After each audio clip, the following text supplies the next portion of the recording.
My name is Marcus Shapiro, and I'm a hiking, strength, and conditioning coach, as well as the founder of fitfortrips.com.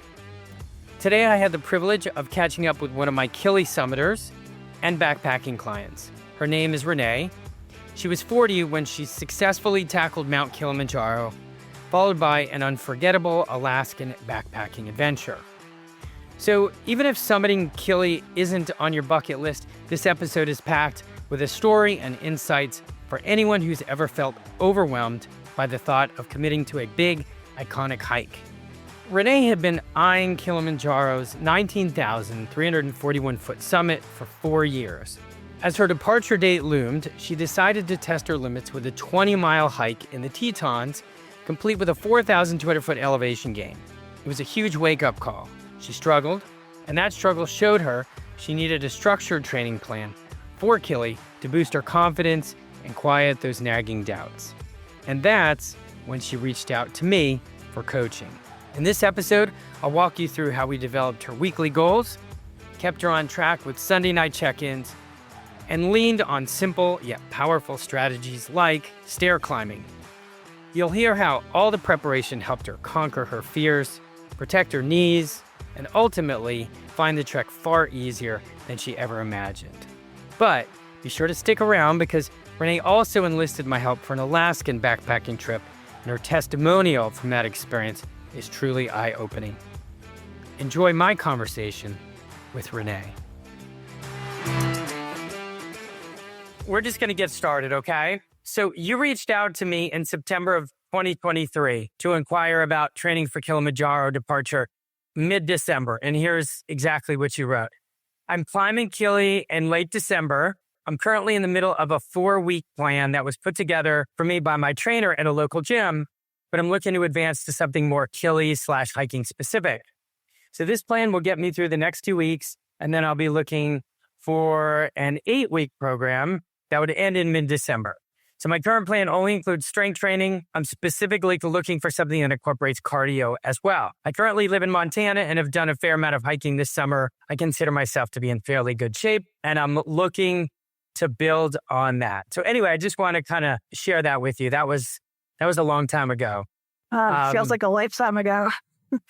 Why did you decide to commit to a Kilimanjaro trekking trip, and what were you most looking forward to? So I actually was planning to do it in June of 2020. And at that time in my life, every year I did a big international trip, and I kind of liked a fun trip and then a hiking trip, chill trip, hiking trip. I'm like, oh, Kili sounds fun. We'll do that. I haven't climbed a mountain. So I didn't really look into it. I was just like, oh, it sounds fun. We'll do this, and started picking companies that I thought would be good to work with. And then I was just excited, but kind of terrified at the same time for the entire journey. Just, I'd never been anywhere near that high in elevation. I'd never consistently hiked or climbed that much every day. So I was really excited to see how far I could push myself and how I would handle it while also down actually be able to complete the trek and be successful in summit. I think you kind of expressed it. When my next question was, what were your biggest concerns? But it sounds like you expressed that. But is there anything else that you want to share?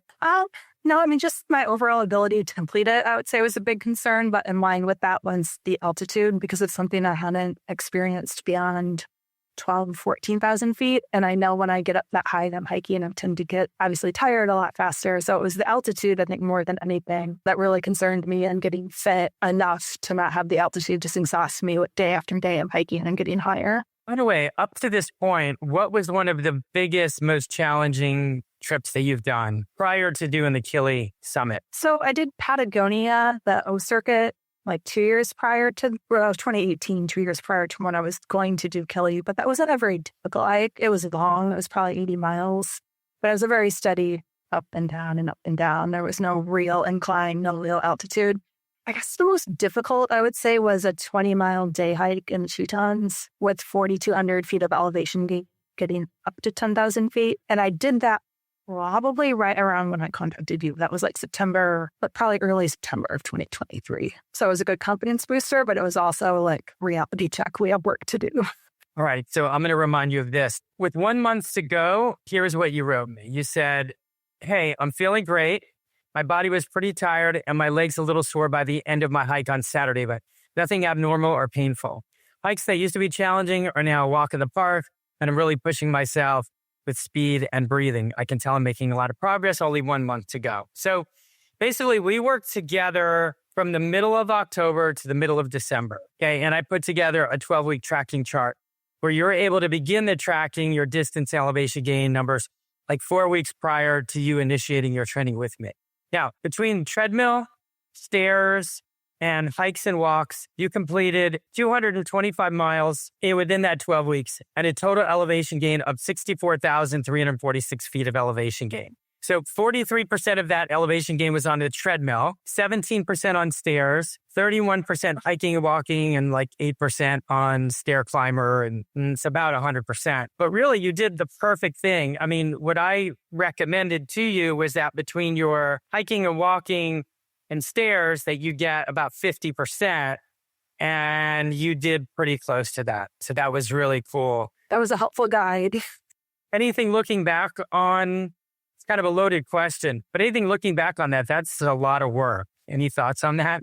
Yeah. I mean, I think first of all, just having the weekly goal, like this many miles, this much elevation, and you want half of it to be this way or that way was really, really helpful for me. Obviously going in, I'm a pretty self-motivated person, but I was kind of aimless and just, I'll climb this mountain, I'll run on the treadmill. So knowing exactly what to do, especially with the elevation gain, was something I'd never paid attention. I would just go to the gym and run on the treadmill at 0%. Whereas I was kicking it up to 15 to 20%, which was not fun at all. Running up and down the stairs was not fun at all. I'd been doing the stair stepper, but obviously you need to go down the stairs too for your knees. And then also just having the weekly goal. I'm pretty motivated to getting myself in the gym, but it might be a Saturday or Sunday morning. And then I had 5 miles, 1,000 feet left to go. In normal circumstances, I might go like, oh, whatever. But then I knew I'd have you checking in on me Sunday night, and I had to get to that number to make sure I accomplished it. Yeah, I think that for me was one of the biggest game changers in the entire training plan, is just having that goal. And then the accountability of knowing that you were going to check in on Sunday night and mention, I don't know if I ever missed it. If I did, I think I was already ahead, so it didn't matter. But just having that accountability was huge. No, I don't recall. No, I don't recall you missing much. I mean, there is, in most programs, there's always some flexibility and some leeway. And if you miss occasionally, it's not a problem. But you were very consistent. I do recall. You were a fabulous client. How did the program assist you with your concerns, the ones you addressed earlier? And can you share an anecdote illustrating how the program helped? So, yeah, I've been looking forward to this trip for 4 years on and off. I was always in the back of my mind, and there was always this doubt. I don't know if I can actually do that. I don't know if I can climb this mountain. I don't know if I have what it takes. And I built it up into this huge, daunting task in my mind. And then I trained really hard for it, especially those final 3 months with your program. And I wouldn't say it was a walk in the park, but it was much easier than I thought it was going to be. It was not anywhere near the difficulty level I had built it up to in my mind. And I think half of that was the preparation and half of it just knowing how prepared I was. There's only so much you can do. You can't simulate altitude, but you can simulate elevation,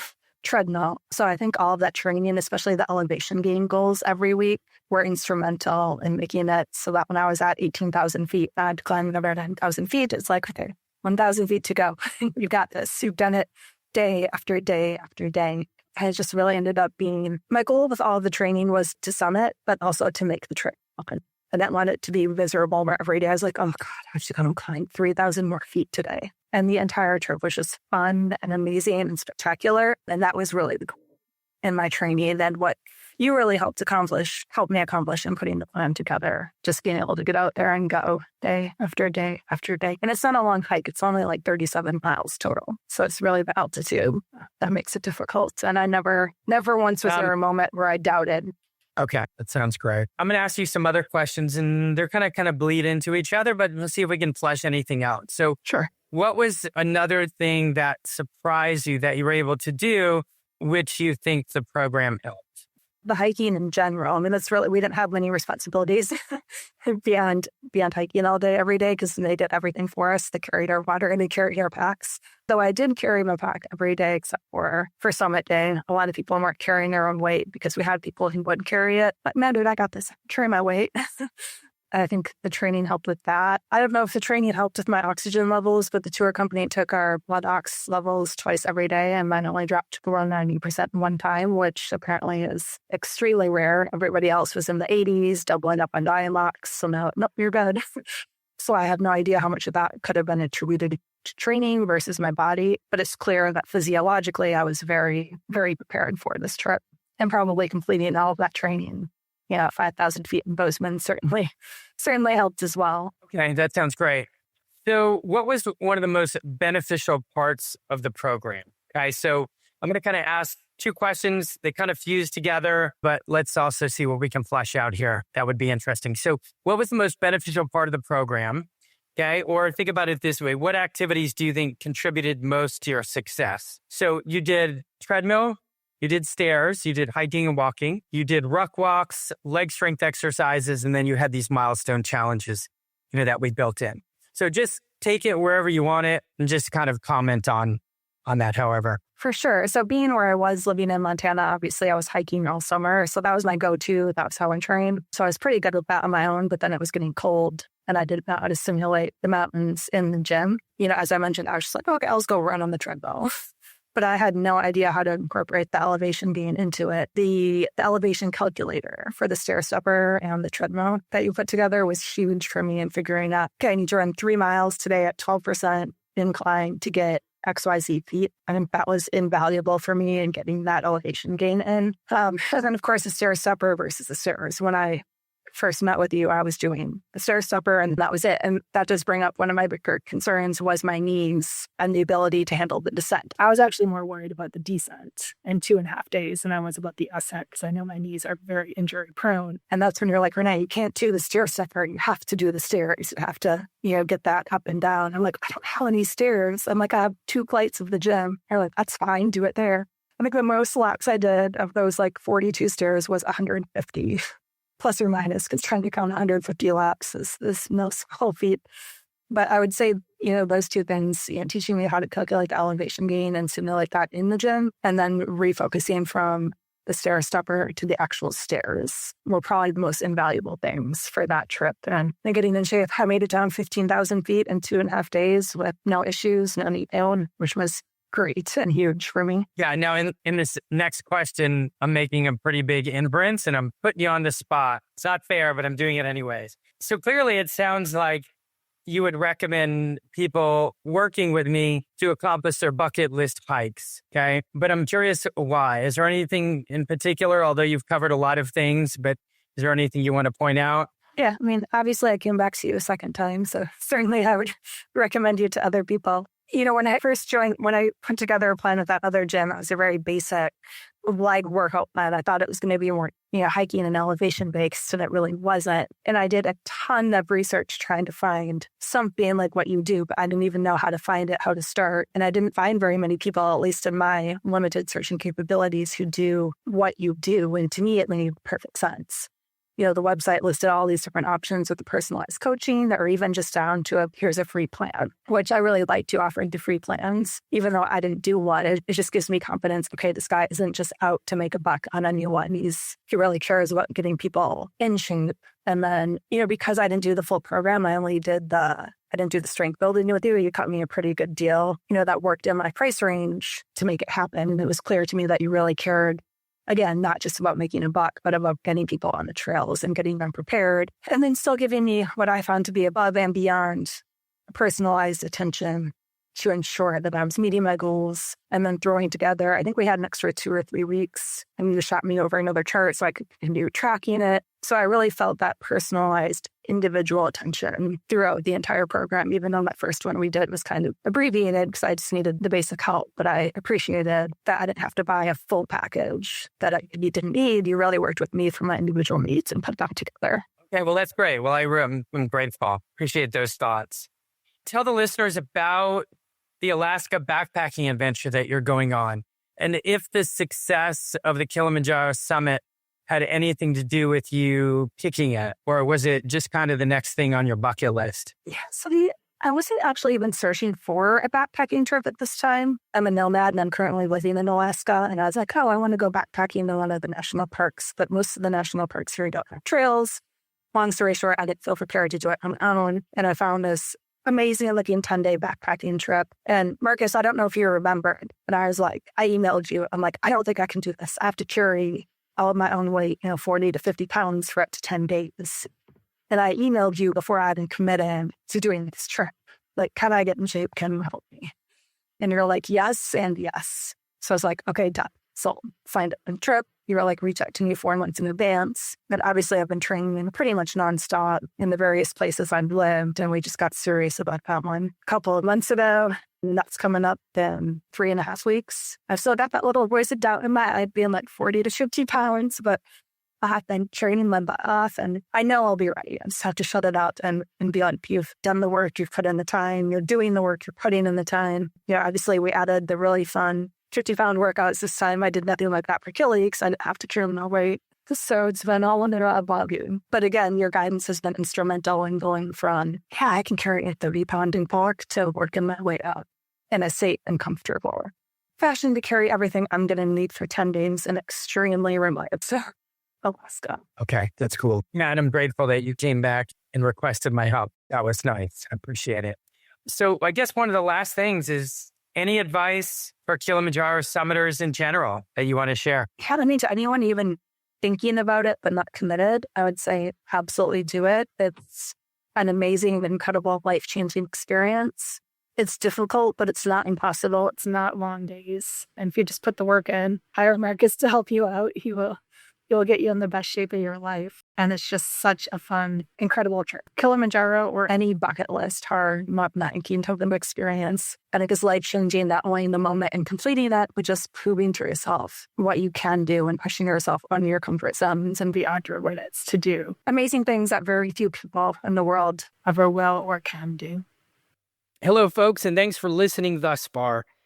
I'm going to interrupt the podcast quickly before I bid my farewells to Renee. I want to read the email that she sent me upon her return from the Alaskan backpacking trip, and here is exactly what she wrote. I finished my backpacking trip a week ago and just wanted to check in.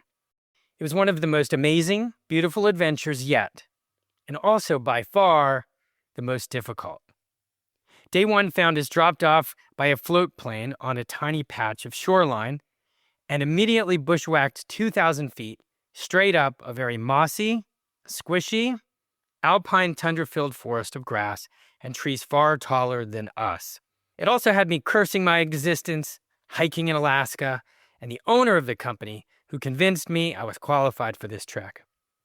From there, it got easier, in quotes, with lots of bushwhacking, 2 steep scree and tundra-filled mountain passes, many river crossings, an epic glacier, and rock glacier crossing, a valley with a few wandering grizzlies, and endless beauty everywhere we looked.